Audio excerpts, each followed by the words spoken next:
4వ అధ్యాయం 14వ వచనాన్ని అందరం కలిసి చదువుకుందాం. హెబ్రీయులకు రాయబడిన పత్రిక 4వ అధ్యాయం 14వ వచనాన్ని అందరం కలిసి చదువుకుందాం. ఆకాశ మండలం గుండా వెళ్ళిన దేవుని కుమారుడైన యేసు అను గొప్ప ప్రధాన యాజకుడు మనకు ఉన్నాడు గనుక మనము ఒప్పుకొనిన దానిని గట్టిగా చేపట్టదము. చాలు. ఇక్కడ మనకి యేసు అను గొప్ప ప్రధాన యాజకుడు మనకు ఉన్నాడు అనే విషయాన్ని బైబిల్ గ్రంథం తెలియజేస్తుంది. అయితే ప్రధాన యాజకుడు ధర్మశాస్త్ర ప్రకారం ప్రధాన యాజకుడు ఎలా ఏర్పరచబడతాడు, వారి యొక్క విధి విధానాలు ఏంటి అని ఆలోచన చేసినట్టయితే దాని కింద అధ్యాయంలోనే మొదటి నుంచి ఇలా రాయబడుతూ ఉండేది. హెబ్రీయులకు రాసిన పత్రిక 5వ అధ్యాయం మొదటి నుంచి ప్రధాన యాజకుడు ఎలా ఏర్పరచబడతాడు, తన యొక్క విధి విధానాల గురించి రాయబడుతున్న విషయం ఏంటంటే, ప్రతి ప్రధాన యాజకుడును మనుషులలో నుండి ఏర్పరచబడిన వాడే పాపముల కొరకు అర్పణలను బలులను అర్పించుటకు దేవుని విషయమైన కార్యములు జరిగించుటకై మనుషుల నిమిత్తము నియమింపబడును. తాను కూడా బలహీనత చేత ఆవరింపబడి ఉన్నందున అతడు ఏమీ తెలియని వారిను త్రోవ తప్పిన వాడలను తాలిమి చూపగలవాడే ఉన్నాడు. ఆ హేతు చేత ప్రజల కొరకెలాగో అలాగే తన కొరకును పాపముల నిమిత్తము అర్పణము చేయవలసిన వాడై ఉన్నాడు. జనరల్గా ప్రధాన యాజకుడి యొక్క విధి ప్రజల యొక్క పాపాల కోసం, వారి యొక్క పాపాల ప్రాయశ్చిత్తం కోసం అర్పణల్ని బలుల్ని అర్పించడం దేవునికి, ఇది వారి యొక్క విధి. అయితే ప్రధాన యాజకులు కూడా వాళ్ళు కూడా మనుషులే కాబట్టి, వాళ్ళు కూడా మనుషుల నుంచి ఏర్పరచబడిన వ్యక్తులే కాబట్టి, వారి యొక్క స్వంత పాపాల కోసం కూడా, ప్రజల యొక్క పాపాల కోసం వాళ్ళు ఏ విధంగా అయితే బలులు అర్పణలు అర్పిస్తారో దానికి ముందుగా వారి యొక్క స్వంత పాపాల కోసం, వాళ్ళ స్వంత అపరాధాల కోసం వాళ్ళు కూడా బలి అర్పించవలసిన వారే ఉన్నారు. అయితే మనకి యేసు అను గొప్ప ప్రధాన యాజకుడు ఉన్నాడు.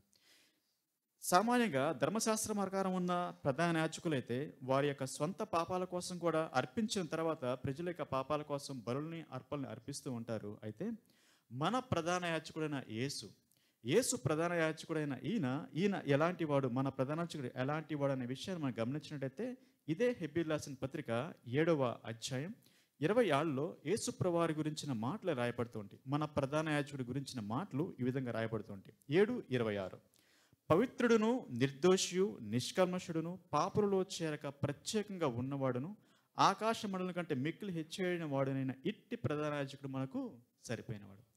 ధర్మశాస్త్ర ప్రకారం ఉన్న ప్రధాన యాజకులు అయితే మొట్టమొదటిగా వారి యొక్క స్వంత పాపాల కోసం అర్పణల్ని బలులను అర్పించాలి. కానీ మన ప్రధాన యాజకుడు అయితే ఆయన పవిత్రుడు, ఆయన నిర్దోషి, ఆయన నిష్కల్మషుడు, ఆయన పాపములలో చేరక ప్రత్యేకంగా ఉన్నవాడు. కాబట్టి మన ప్రధాన యాజకుడికి ఆయన స్వంత పాపాల కోసం, ఆయన స్వంత అపరాధాల కోసం ఎటువంటి బలి అర్పించాల్సిన అవసరం అనేది లేదు. ఎందుకంటే ఆయన పాపులలో చేరకుండా ప్రత్యేకంగా ఉన్నవాడు. ఇలాంటి వాడు మన ప్రధాన యాజకుడు. అది మాత్రమే కాదు, కానీ ఈ లోకరీతిగా ఉన్న ప్రధాన యాజకులు వాళ్ళు ఏ విధంగా దేవుని యొక్క సన్నిధిలోకి ప్రవేశిస్తారంటే దాని గురించి ఇలా రాయబడుతుంది. 9వ అధ్యాయం, ఇదే హెబ్రీయులకు రాసిన పత్రిక 9వ అధ్యాయం 25వ వచనంలో ఇలా రాయబడుతుంది. 9:25 అంతేకాదు ప్రధాన యాజకుడు ప్రతి సంవత్సరము తనది కాని రక్తము తీసుకొని పరిశుద్ధ స్థలంలోనికి ప్రవేశించినట్లు ఆయన అనేక పర్యాయములు తను అర్పించడానికి ప్రవేశించాడు. ఇక్కడ ప్రధాన యాజకులు, మనుషుల నిమిత్తం ఏర్పరచబడిన ప్రధాన యాజకులు ప్రతి సంవత్సరం కూడా తమది కాని రక్తాన్ని తీసుకొని వెళ్తూ ఉంటారు. అయితే ఆ రక్తం ఇలా రాయబడుతుంది కదా, దాని గురించి ఇదే 9వ అధ్యాయంలో 12వ వచనం చదువుతున్నాను. 9:12 మేకల యొక్కయు కోడల యొక్క రక్తంతో కాక తన స్వరక్తంతో ఒక్కసారి పరిశుద్ధ స్థలంలో ప్రవేశించను. ఏలయనగా మేకల యొక్కయు ఎడ్ల యొక్క రక్తమును మైలుపడిన వారి మీద ఆవదూడ బూడిద చలుటయు శరీర శుద్ధి కలుగునట్లు వారిని పరిశుద్ధపరచబడిన ఎడల. దాంతోపాటు 10వ అధ్యాయంలో 2వ వచనంలో ఇదే విషయం గురించి రాయబడుతుంది. 10:2 అలాగూ చేయగలిగిన ఎడల సేవించు వారు ఒక్కసారి శుద్ధపరచబడిన తర్వాత వారి మనస్సాక్షికి పాపజ్ఞప్తి ఇక ఉండదు కనుక వాటిని అర్పించుట మానుదురు కదా. అయితే ఆ బలులు అర్పించుట చేత ఏటేటా పాపములు జ్ఞాపకం వచ్చుచున్నవి. ఏలయనగా ఎడ్ల ఎక్కయు మేకల ఎక్కయు రక్తము పాపమును తీసివేయట అసాధ్యం. ఈ ప్రధాన యాజకులు ఏటేటా బలులను అర్పిస్తున్నారు. మేకల యొక్క ఎడ్ల యొక్క రక్తాన్ని తీసుకెళ్లి ప్రభు యొక్క సన్నిధిలో అర్పిస్తూ ఉన్నారు. అయితే ఈ అర్పణలు అర్పించడం చేత మనుషుల యొక్క పాపాలు అనేవి ఆ పాపాల నుంచి వాళ్ళకి విముక్తి అనేది రావట్లేదు. ఎందుకంటే ఏటేటా అవి అర్పిస్తానే ఉన్నారు. అవి మరలా మనస్సాక్షికి జ్ఞప్తికి వస్తానే ఉన్నాయి. ఎందుకంటే మన మనస్సాక్షిలో మనం చేసిన పాపాలు, వాళ్ళు జరిగించిన ఆ యొక్క కార్యాలను బట్టి వాళ్ళు ప్రతి సంవత్సరం ఆ యొక్క రక్తాలని, ఆ యొక్క బలులు అర్పిస్తున్నప్పటికీ పూర్తిగా అవి మనిషి యొక్క పాపాలని తీసివేయలేకపోతున్నాయి. అందుకనే ఏటేటా వాళ్ళు అర్పిస్తున్నప్పటికీ వాళ్ళ పాపాలు మరలా జ్ఞాపకానికి వస్తానే ఉన్నాయి. అందుకనే రాయబడుతుంది కదా, మేకల యొక్క ఎడ్ల యొక్క రక్తం పాపాలను తీసివేయట అసాధ్యం. అలాంటి అసాధ్యమైన దాన్ని ధర్మశాస్త్ర ప్రకారం ఉన్న ప్రధాన యాజకులు ప్రతి సంవత్సరం కూడా దాన్ని, ఆ యొక్క రక్తాన్ని అర్పిస్తూనే ఉన్నారు. కానీ మనస్సాక్షిని అవి శుద్ధీకరించలేకపోతున్నాయి. అవి బాహ్యకరంగా ఉన్న శరీరాన్ని శుద్ధీకరిస్తున్నాయి, బాహ్యంగా ఉన్న వస్తువులు శుద్ధీకరిస్తున్నాయి, కానీ మనిషి లోపల ఉన్న మనస్సాక్షిని శుద్ధీకరించట్లేదు. అందుకనే అవి ఏటేటా అర్పిస్తున్నప్పటికీ ఆ పాపాలనేవి జ్ఞప్తికి వస్తానే ఉన్నాయి. కానీ మన ప్రధాన యాజకుడైతే వేరే వాటి యొక్క తనది కాని రక్తాన్ని తీసుకొని వెళ్ళలేదు, కానీ జంతువుల యొక్క రక్తాన్ని తీసుకొని వెళ్ళలేదు, కానీ తన యొక్క స్వరక్తాన్ని ఆయన అర్పించాడు. తన యొక్క స్వరక్తాన్ని ఆయన అర్పించాడు. కాబట్టి ఆయన అర్పించిన ఆ యొక్క పాపంలోని నిష్కమటమైన ఆయన పవిత్రమైన రక్తాన్ని అర్పించిన దాన్ని బట్టి ఆ రక్తం మన యొక్క మనస్సాక్షిని శుద్ధీకరిస్తుంది. ఆ విషయమే ఇక రాయబడుతుంది 9వ అధ్యాయం హెబ్రీయులకు రాసిన పత్రిక 9:14 వచనం. 9:14 నిత్యుడగు ఆత్మ ద్వారా తన్ను తాను దేవునికి నిర్దోషిగా అర్పించుకున్న క్రీస్తు యొక్క రక్తము నిర్జీవ క్రియలను విడిచి జీవంగల దేవుని సేవించుటకు మీ మనస్సాక్షిని ఎంతో ఎక్కువగా శుద్ధి చేయండి. జంతువుల యొక్క రక్తం అయితే మన పాపాల గురించిన విషయం ఏటేటా జ్ఞప్తికి తీసుకుని వస్తుంది, కానీ పరిశుద్ధుడైన పవిత్రుడైన యేసుప్రభువారి యొక్క రక్తం మన మనస్సాక్షిని అది శుద్ధీకరిస్తుంది. దేవుడు మన పాపాలని తూర్పుకి పడమటికి ఎంత దూరమో అంత దూరపరిచారని చెప్పి ఆయన చెప్తున్నాడు. మనం ప్రభు వారి యొక్క రక్తంలో కడగబెట్టినట్టయితే ఆయన తన స్వరక్తం ఇచ్చి మనల్ని కొనుక్కున్నాడు. కాబట్టి ఆ రక్తం అనేది మన మనస్సాక్షిని శుద్ధీకరిస్తుంది. అవి మన పాపాలని మరలా జ్ఞప్తికి తీసుకొచ్చేది కాదు. అది ఒకవేళ మనం బలవంతంగా తెచ్చుకుంటే తప్ప. ఎందుకంటే మన ప్రభువు వారు మన పాపాలని సంపూర్తిగా ఆయన తీసివేశాడు. మరి ముఖ్యంగా మన మనస్సాక్షిని శుద్ధీకరిస్తాడు. ఇక్కడ మరొక మాట మనం జ్ఞాపం చేసుకున్నట్టయితే మన మనస్సాక్షిని శుద్ధీకరించడం విషయం గురించి, ఒకప్పుడు మన జీవితాల్లో పాపం అనేది ఏంటో తెలియకుండానే అది తప్పు కాదులే, అది అందరూ చేస్తున్నారులే అనే విధంగా మన మనస్సాక్షిని మొద్దుబారిపోయి వాతబడిన మనస్సాక్షిలాగా మన జీవితాన్ని మనం కొనసాగిస్తూ వచ్చాం. ఒకప్పుడు ప్రభువారిని ఎరగని పరిస్థితిలో. కానీ ప్రభువారిని గుర్తిరిగిన తర్వాత, ఆయన మన కోసం చేసిన కార్యాన్ని మనం గుర్తిరిగిన తర్వాత, మా కోసం, నా పాపాల కోసం నా ప్రభువారు ఆ కలవసిలో ఆయన మరణించాడు అనే విషయాన్ని మనం గుర్తిరిగిన తర్వాత, ఆ పవిత్రమైన రక్తంలో మనం కడగబడిన తర్వాత, మన పాపాలను ఒప్పుకొనిన తర్వాత ఆ రక్తం మన మనస్సాక్షిని శుద్ధీకరిస్తుంది. అంటే మనం తప్పు చేసినప్పుడు, మనం స్పృహలో లేకుండా తప్పు చేస్తున్నా కానీ, మనం స్పృహలో లేకుండా మాట వరుసకి అబద్ధం ఆడుతున్నా కానీ, వెంటనే మన మనస్సాక్షి మన లోపల గద్దించడం స్టార్ట్ చేస్తుంది. ఎందుకంటే ప్రభువారి యొక్క రక్తం మన మనస్సాక్షిని శుద్ధీకరిస్తుంది. ఒకప్పుడు అది తప్పు అని తెలియకుండానే చేసిన విషయాలు చాలా ఉన్నాయి, కానీ ఇప్పుడు లోకంలో అది కామన్ అనుకుంటున్నప్పటికీ మనం చేస్తున్న, ఒకవేళ మన మనసులో ఊహల్లో ఆలోచన వచ్చినప్పటికీ అది తప్పు అనే విషయం మనకి చాలా సున్నితంగా అర్థమవుతుందంటే ప్రభువారి యొక్క రక్తం మన మనస్సాక్షిని శుద్ధీకరిస్తుంది.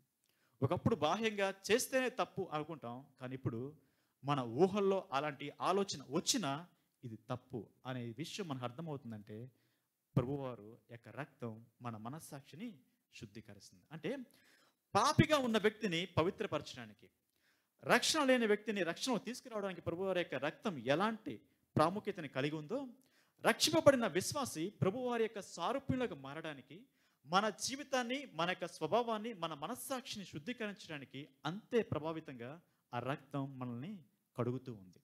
ఇది ఒక్కసారిగా జరిగిన విషయం కాదు, కానీ అది అనుదినం మనల్ని కడుగుతూ ఆయన స్వారూప్యంలోకి మారే విధంగా మనల్ని సంపూర్ణతలకు అది నడిపిస్తూ ఉంది.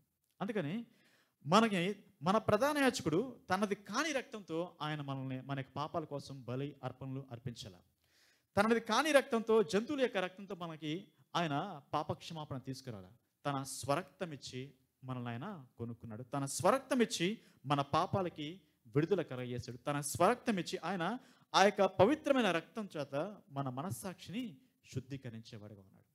కాబట్టి ప్రియమైన సహోదరి సహోదరులారా, ఇలాగా మన ప్రభువారు ఇట్టి ప్రధాన యాజకుడు మనకి ఉన్నాడు. అంత మాత్రమే కాదు, కానీ మరొక తారతమ్యాన్ని మనం జ్ఞాపకం చేసుకున్నట్టయితే ఇదే హెబ్రీయులకు రాసిన పత్రిక 7వ అధ్యాయం 23వ వచనంలో ఇలా రాయబడుతుంది. 7:23. మరియు ఆ యాజకులు మరణం పొందుట చేత ఎల్లప్పుడూ ఉండ సాధ్యం కానందున అనేకులయ్యేరి, కానీ ఈయన నిరంతరము ఉన్నవాడు గనుక మార్పు లేని యాజకత్వం కలిగిన వాడయ్యాను. కాబట్టి దాని తర్వాత కూడా ఈయన తన ద్వారా దేవుని యొద్దకు వచ్చు వారి పక్షమున విజ్ఞాపనము చేయుటకు నిరంతరము జీవించుచున్నాడు. నిరంతరము జీవించున్నాడు. మన ప్రధాన యాజకుడు నిరంతరం జీవించేవాడు. ఆ ప్రధాన యాజకులైతే వారి యొక్క మరణాన్ని బట్టి, వారికి యొక్క జీవిత కాలాన్ని బట్టి అనేక మంది వాళ్ళుగా ఉన్నారు, అనేక యాజకులుగా వాళ్ళు ఉంటూ వచ్చారు. కానీ మన ప్రధాన యాజకుడు ఆయన నిరంతరం ఉన్నవాడు. ఆయన నిరంతరం జీవించుచున్నవాడు. ఆయన మన పక్షంగా విజ్ఞాపన చేస్తూ దేవుని కుడిపార్శాన ఆసీనుడై ఉన్నవాడు. అందుకని మార్పు లేని యాజకత్వాన్ని ఆయన కలిగి ఉన్నాడు. మన యాజకుడు నిరంతరం మన కోసం ఆయన విజ్ఞాపన చేసేవాడుగా ఉంటూ ఉన్నాడు. అంత మాత్రమే కాదు, కానీ దీని గురించి రాయబడుతుంది. ఆయన జీవించేవాడు కాబట్టి, ఆయన మరణం లేనివాడు కాబట్టి ఈయన గురించి రాయబడిన మాట, ఈయన గురించి ఇవ్వబడుతున్న సాక్ష్యం ఏంటంటే, మెల్కీసెదెకు క్రమం చొప్పున నిరంతరం యాజకుడై ఉన్నవాడనే విషయం ఇదే హెబ్రీయులకు రాసిన పత్రిక 7:17లో కూడా రాయబడుతుంది. 7:17 ఏలయనగా నీవు నిరంతరము మెల్కీసెదెకు క్రమం చొప్పున యాజకుడై ఉన్నావు అని ఆయన విషయమై సాక్ష్యము చెప్పబడెను. మెల్కీసెదెకు అనే మాట దగ్గరికి వచ్చినప్పుడు, ఈ మెల్కీసెదెకు యాజకుడు మనకి అబ్రహాము యొక్క జీవితంలో మనకు కనపడుతుంటాడు ఆది కాండంలో. అయితే ఈయనకున్న విశిష్టత ఏంటంటే ఇక్కడ రాయబడుతుంది. 7వ అధ్యాయంలోనే ఆయనకున్న విశిష్టత రాయబడుతుంది.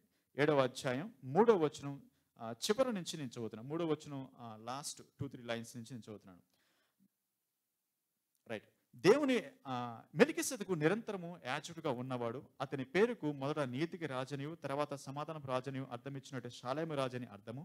అతడు తండ్రి లేనివాడును, తల్లి లేనివాడును, వంశములు లేనివాడును, జీవిత కాలమునకు ఆది అయినను, జీవమునకు అంతమైనను లేనివాడై ఉండి దేవుని కుమారుని పోలి ఉన్నాడు. కాబట్టి ప్రియమైన సహోదరి సహోదరులు, ఈయనకి ఏ విధంగా అయితే మెల్కీసెదెకు ఆయన నిరంతరం యాజకుడిగా ఉన్నాడు, మన ప్రభు అయిన యేసు ప్రభువారు కూడా ఆయన నిరంతరం యాజకుడిగా ఉన్నాడు.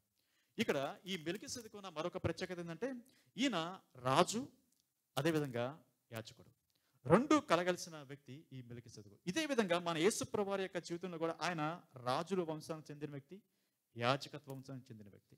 యేసేపు తండ్రి అయిన యేసేపు రాజవంశానికి చెందిన వ్యక్తి అయితే, మరియా ఆమె యాజకత్వ వంశానికి చెందిన వ్యక్తి. ఈ విధంగా ప్రభువైన యేసుక్రీస్తు వారు ఈ మెల్కీసెదెకు క్రమంలో ఉన్న నిరంతరం యాజకుడుగా ఉన్న వ్యక్తి. అంత మాత్రమే కాదు, కానీ మన ప్రభువారు నిరంతరంగా ఆయన జీవించినాడు అనే మాటకి మనం మరొకసారి జ్ఞాపం చేసుకున్నట్టయితే, ఆయన తన ప్రాణాన్ని ఆయన స్వతహాగా ఆయన తనంత తానుగా అర్పించుకుంటూ వచ్చాడు.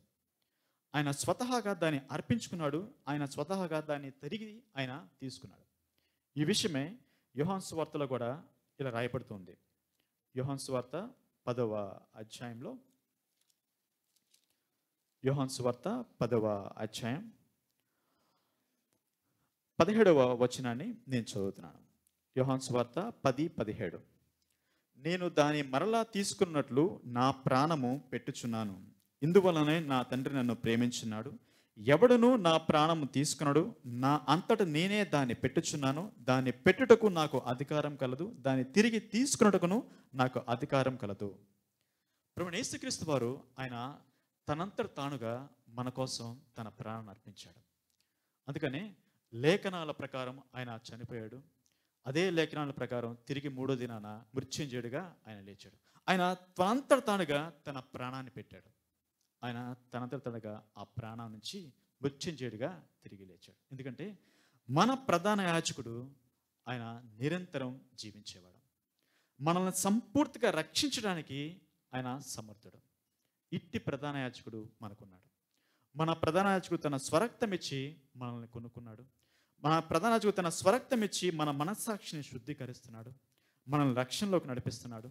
ఆయన మన పట్ల ఆయన నిత్యము నిరంతరము ఆయన జీవిస్తూ ఆ మార్పుని యాజకత్వాన్ని జరిగిస్తూ తండ్రి కుడి పార్శ్వాన నుండి నిరంతరం మన కోసం విజ్ఞాపన చేసేవాడుగా ఆయన ఉంటూ ఉన్నాడు. కాబట్టి ప్రియమైన సహోదరి సహోదరులారా, ఇట్టి గొప్ప ప్రధాన యాజకుడు మనకి సరిపోయినవాడు. ఇట్టి గొప్ప ప్రధాన యాజకుడిని మనం హృదయపూర్వకంగా ఆరాధన చేద్దాం.